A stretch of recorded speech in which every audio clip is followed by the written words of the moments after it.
Hi, I'm Jill, and first and foremost, I am a being of the universe. I have purpose. I'm meant to be here, and my purpose is to be an artist, to make movies, to share light. That is the ultimate higher self that I'm trying to carry and show others. I like to go hiking and tubing and spending time with friends and doing community service and building up my community, and sometimes being a brat, and but always working through it and realizing that I'm meant to be here.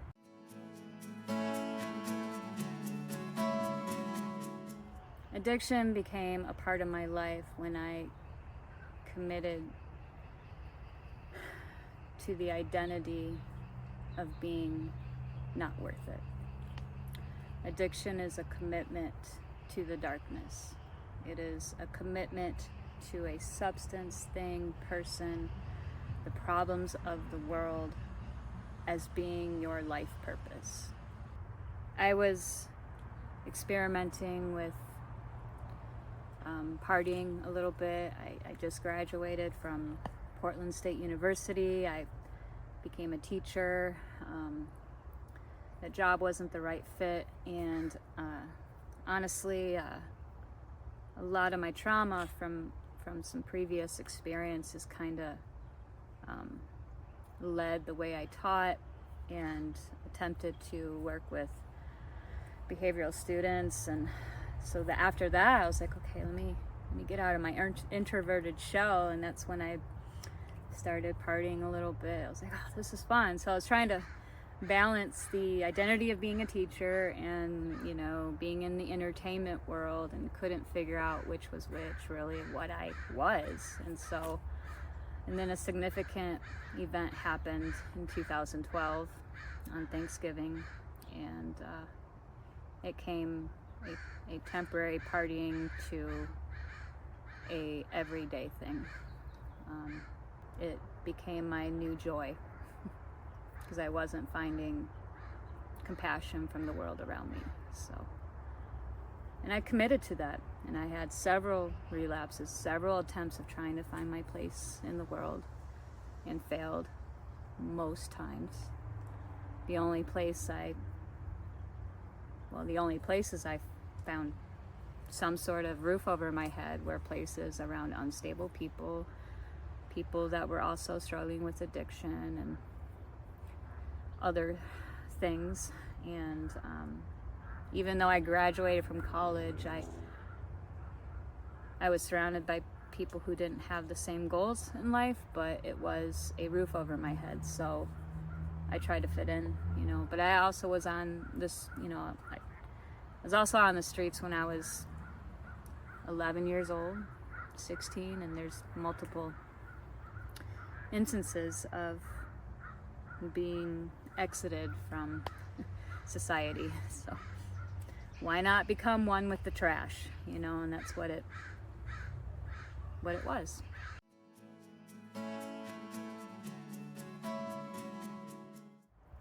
I first became homeless when I made a decision to not be home within myself. I think it was an energy that I put into myself, and then it manifested physically, and there's several homelessnesses.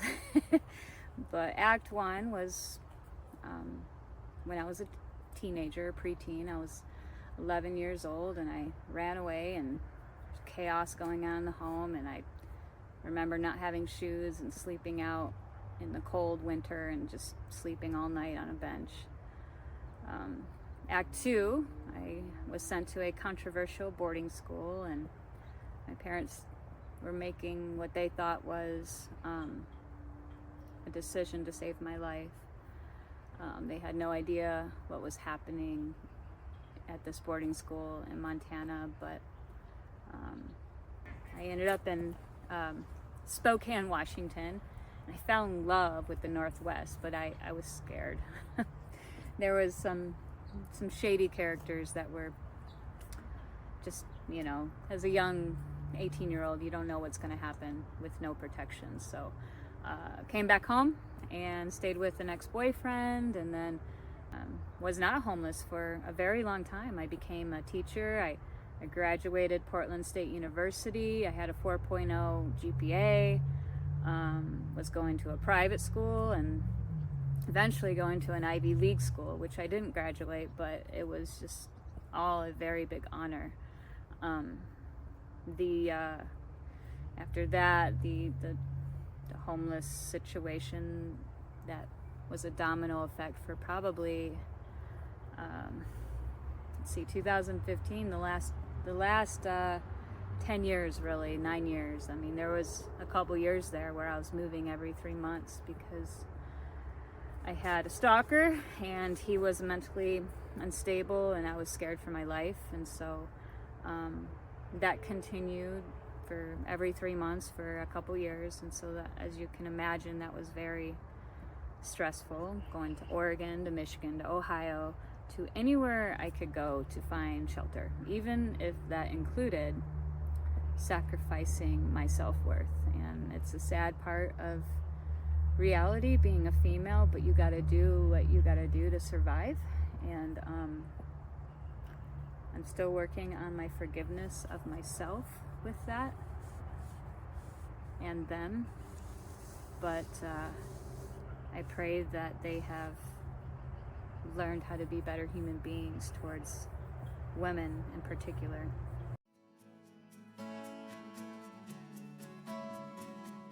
Sobriety is removing the toxins. People, places, things, drugs, alcohol, food, making conscious choices to get healthy, and not making all those things your God, really. And recovery is not becoming one with the trash. Making healthy choices, going and working out, taking walks, having holistic health. So, financial health, physical health, mental health, emotional sobriety. These are all things that are so important to keeping sober. You can't just do one and not the other. You have to have a support group. You have to have outlets.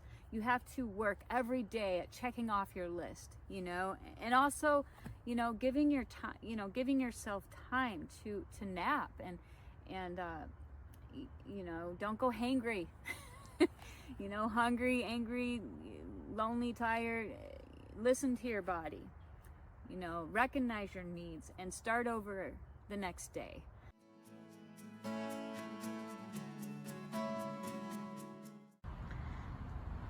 We all have a part, and connections I've made, whether bad or good, have all taught me a lesson. And the people I have today, I wouldn't have been sober or maintained the sobriety without the friends I have today. I have had 2 great sponsors.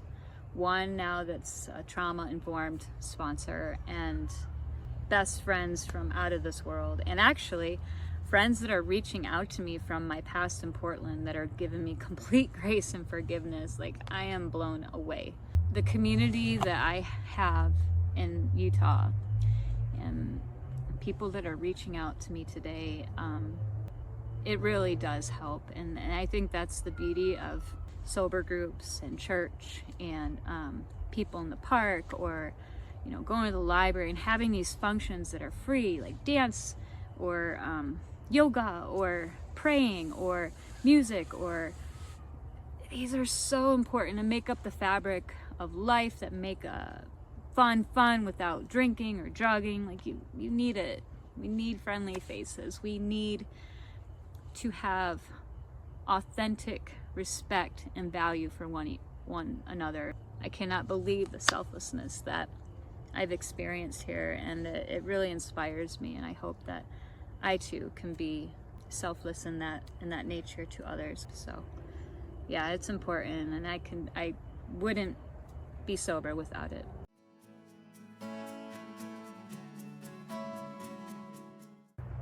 This last stage of homelessness was about 4 years ago.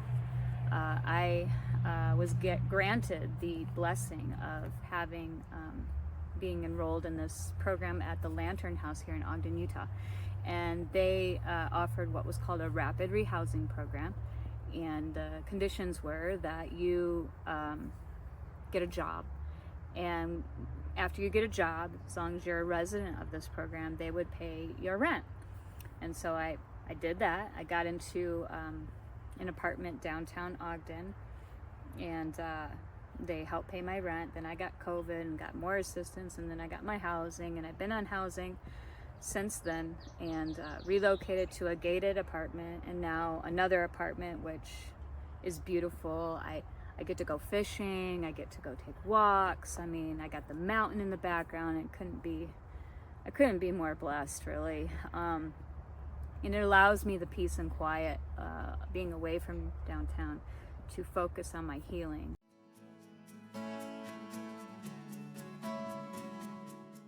Some guy came up I was working at a grocery store in the Midwest, my hometown, called Meyer, and some random guy, he I'll always remember his character. He was just like, "Do you know what faith is?" And I was like, "What? What are you talking about, right?" And he's like, "Faith is knowing that the road below you will not fall." And then he walks off. I'm like, okay. And that never really hit me until, like, I mean, when I left to Oregon, yeah, that was totally what I was living by. But now it actually makes sense in practice, that it is a practice every day to trust the ground you walk on, especially after trauma, especially after addiction.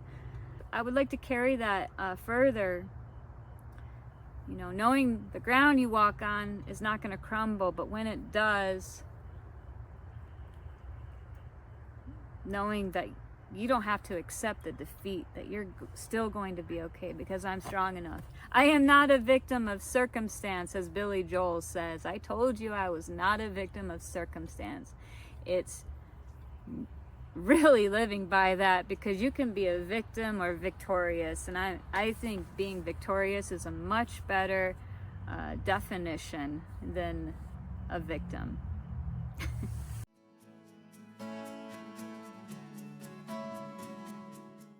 I pray that if you are considering drugs, that you look at where you're at first.